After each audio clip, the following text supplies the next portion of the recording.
When your data estate scales to thousands of tables, configuring individual row filters and column masks for every single object becomes an operational nightmare. It leads to configuration drift, massive human error, and inevitable compliance gaps.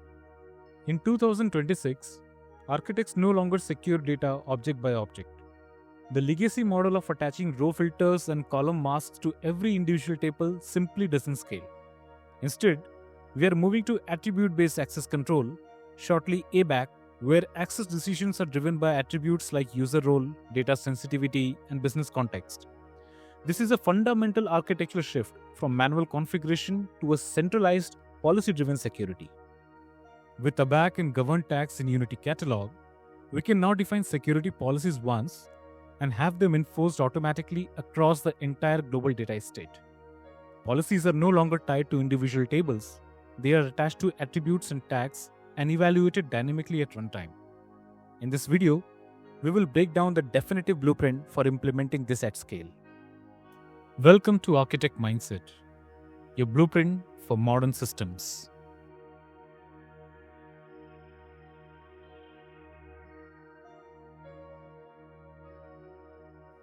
Before modern row filters and column masks existed, the standard approach was to use dynamic views.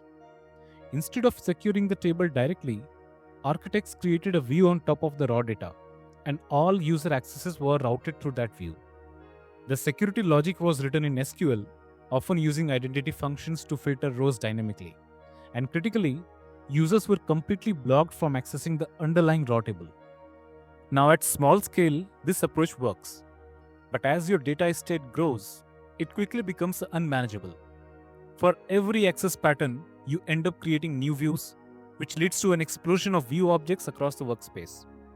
Downstream systems are then forced to depend on those views instead of the actual tables, introducing naming complexity and tight coupling. This is what we call as view sprawl, and it becomes a hard scalability barrier for enterprise platforms. To solve the naming and abstraction problem of dynamic views, Databricks introduced row filters and column masks that attach directly to the table itself. The architecture shifts from securing a separate view to securing a physical object under its original name. Operationally, the model becomes a two-step workflow. First, you define reusable SQL logic, typically as a function, and then you bind that logic onto the target table using alter table. This preserves the original table name while enforcing fine-grained access at the source. Row filters and column masks solve the view problem, but they introduce a different enterprise bottleneck. Because the binding is still explicit, every table needs its own alter table operation to attach the filter or mask. At enterprise scale, think thousands of regional tables. This becomes thousands of individual statements, executed and maintained over time. And that's where operational overhead, configuration drift, and human error re-enter the picture, creating the next security gap, but just in a different form.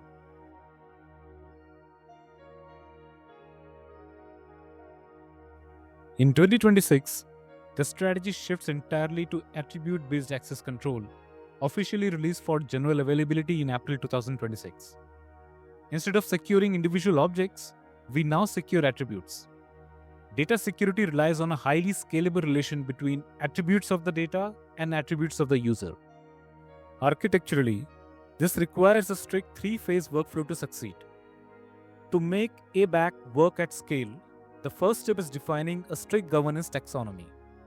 This is owned by the governance team, which establishes a controlled vocabulary of governed tags and their allowed values. For example, a tag like governance.sensitivity might be explicitly restricted to values such as public, internal, or confidential. This is critical because in an attribute-based system, consistency of attribute is what enables reliable and scalable policy enforcement. Once the taxonomy is defined, the next step is creating global ABAC policies. These policies are defined at the schema or catalog level and act as the central logic layer of the system. Architecturally, what we do is bind a masking or filtering UDF to a tag condition. In simple terms, the rule is straightforward. If a table or column carries a specific governed tag, the corresponding UDF is automatically evaluated. This is what eliminates the need for manual binding. Logic is no longer attached to objects, but dynamically applied based on attributes. The final phase is data tagging. This is the trigger layer of the architecture. Tags can be applied either manually by a data steward or automatically through classification systems. The moment a governed tag is attached to a table or column, Unity Catalog dynamically activates the corresponding ABAC policy. Enforcement happens at query time, down to the individual cell level, and without any manual intervention. And because tags can be applied at higher level, like catalogs or schemas, new tables automatically inherit protection, making the entire platform secure by design. In practice, this changes everything. If a data engineer creates hundreds of new tables, security is no longer a separate step in the process. As long as automated classification tags sensitive data, the system immediately enforces protection. This happens even before the pipeline is fully completed. An interesting part is, the data engineer doesn't even need to know that the security function even exists. The platform handles it automatically.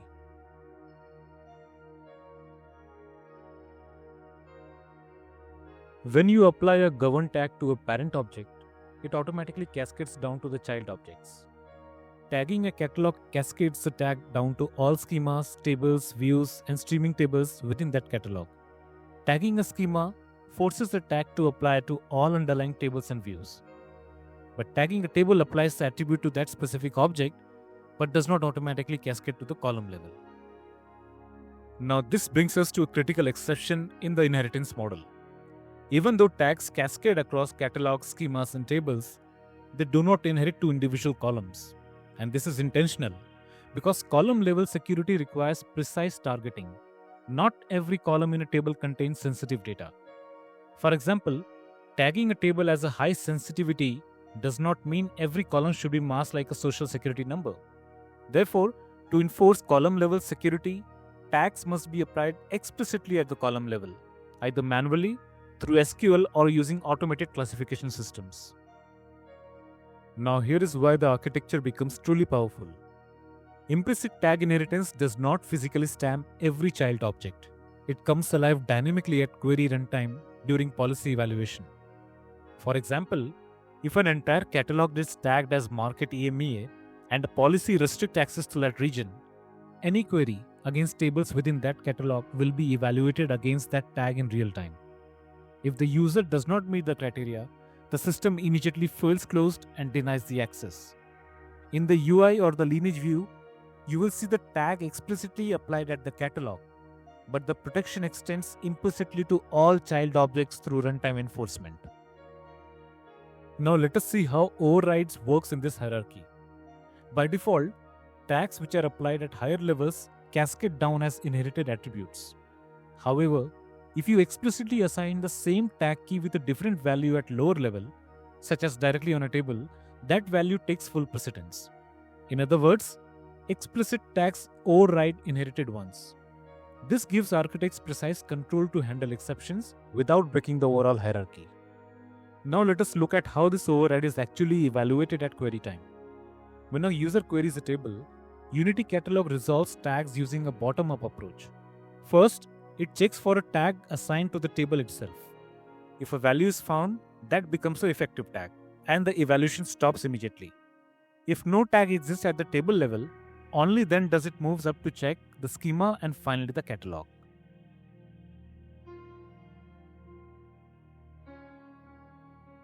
Now comes the most important question. How do we ensure that thousands of legacy columns are correctly tagged in the first place? If you rely on humans to discover sensitive data at scale, you have already lost the battle. That is why the modern architecture relies on agentic data classification within Unity Catalog. These systems automatically detect patterns, classify sensitive data, and apply governed tags at scale. This is what enables true zero-touch ABAC, where security is not configured manually but emerges automatically from intelligent data classification. Under the hood, the agentic classification engine uses AI to scan your schemas, learns from existing metadata, patterns, and surrounding columns, and automatically tags sensitive fields at scale. It includes a human-in-the-loop validation console, allowing you to reject false positives, which continuously refines the precision of future automated scans. When designing architecture for agentic data classification, you're transitioning from rigid regex-based rules to a dynamic LLM-driven cognitive loop. This shift fundamentally changes how classification systems behave, as the AI agent actively interacts with the live data instead of relying on static patterns. And to make this work at scale, there are few critical architectural areas that must be designed carefully, which we will break down next. The first architectural consideration is data boundary. When an agentic system evaluates context, it may analyze metadata and even localize data samples through LLM, but this must never leave your environment. A zero-egress architecture ensures that all processing happens strictly within your cloud tenant's data plane. In Databricks, classification runs in a region, ensuring that sensitive data is never exposed or used to train external foundation models. In global architectures, compliance adds another layer of complexity. For organizations operating across regions like Europe and the US, classification must respect strict data residency boundaries. This means agentic classification system must run entirely within each region, processing local data without any cross-border movement. This is essential to meet regulations like GDPR, where data cannot leave its jurisdiction even for analysis or tagging. Running heavy evaluation loops over multi-petabyte lakehouses can lead to massive compute costs if mismanaged. The architecture should utilize a tiered filtering structure. The agent checks schema metadata and query history via the Unity Catalog data intelligence engine before sampling any actual physical rows. Avoid full catalog rescans. The data classification engine should run continuously on an incremental model, scanning tables only when a transaction log modification, schema evolution, or pipeline update is recorded. This ensures that only newly modified data is evaluated, keeping compute costs under control. And importantly, this footprint can be monitored through system tables like system billing usage, giving architects full visibility into the cost behavior. However, this architecture introduces an important challenge: timing. Because classification operates asynchronously, there is a gap between when data is written and when it is tagged. A newly created table becomes immediately queryable, but the classification agent may only scan it within a few minutes later. This creates a temporary window where unclassified data could potentially be accessed before protection is applied. To mitigate this risk, architects must introduce a fail-safe mechanism. The recommended approach is a default deny model, where all newly created data is treated as restricted or unclassified by default. This ensures that no data is exposed during the classification delay. Alternatively, pipelines can enforce schema-level tags that automatically apply a baseline level of protection, which is later refined by the classification engine. The key principle is simple: data should be secure from the moment it is created, even before precise classification is complete. Security decisions should never be blindly enforced, and this is where human-in-the-loop becomes critical. Therefore, build an approval stage into your lifecycle. Suggestions from agentic classifier should land in a proposed or suggested state. A data steward or automated CI/CD validation rule can review the tag before it transitions to an enforced state. This ensures governance, accuracy, and accountability in the system. Architects must separate the entity that suggests a security restriction from the entity that enforces it. The classification agent should operate with minimal privileges, limited to reading metadata and assigning governed tags. It should not have elevated permissions like altering or dropping tables or acting as a data owner. This separation ensures that even in automated systems, control and authority remain tightly governed. Auditability is a critical requirement for enterprise compliance. Every classification decision, tag application, and data movement event must be fully traceable. Unity Catalog provides this through system lineage tables, such as system.access table lineage and system.access column lineage. These allows you to query exactly where a classified data point originated, how it was transformed, and where it is being consumed. This creates a complete version control audit trail, ensuring transparency, accountability, and compliance readiness.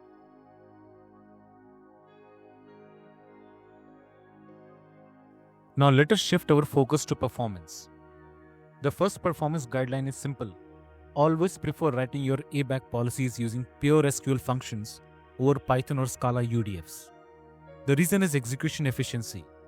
SQL UDFs integrate directly with Photon, Databricks vectorized query engine.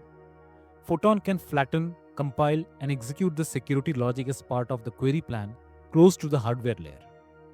Consolidate your policies by writing a single, reusable, variant-based UDF.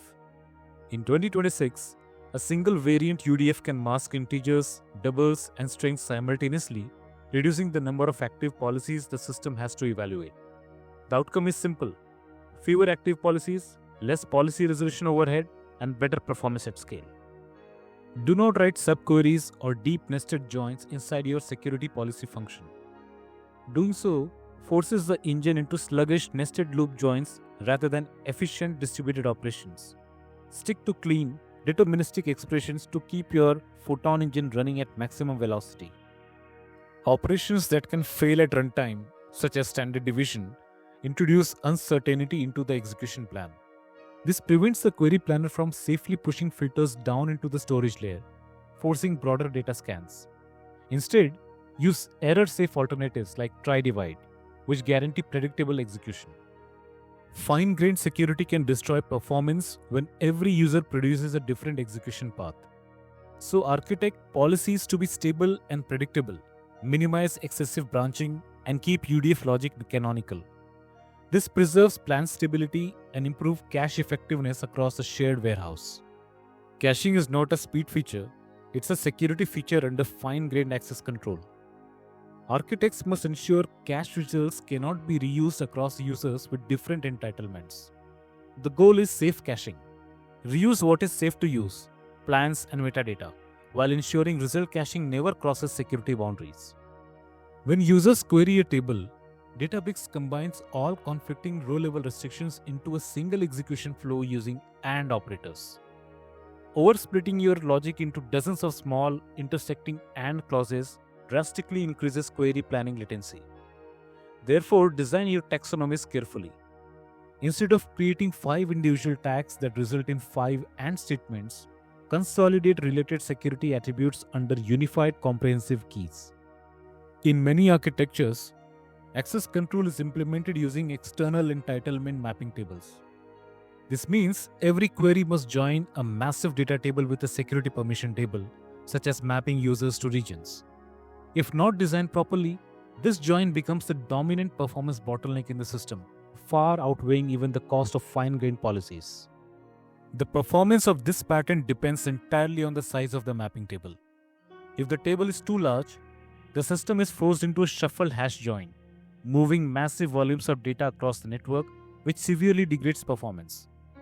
The optimal design is to keep the mapping table small, enabling a broadcast hash join, where the security rules are copied to every node.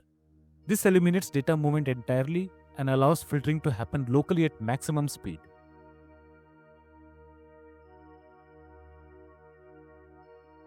Fine-grained access control is the difference between a loose data playground and a fortified enterprise asset. Without it, data remains broadly accessible and difficult to govern. With it, access becomes precise, controlled, and aligned to business and compliance requirements. By moving away from manual table policies and embracing automated agentic ABAC, you fundamentally change how security operates. Policies are no longer manually attached, they are dynamically enforced through attributes and intelligent classification. This allows you to guarantee compliance at scale while safely unlocking the full potential of your data. Now that we have locked down access to our data cells, we need to track how the data moves over time. So join me next week as we dive into data lineage and auditing with Unity Catalog, showing you how to automatically trace data flows to satisfy strict GDPR and compliance audits. Subscribe to stay secure, and I will see you in the next one.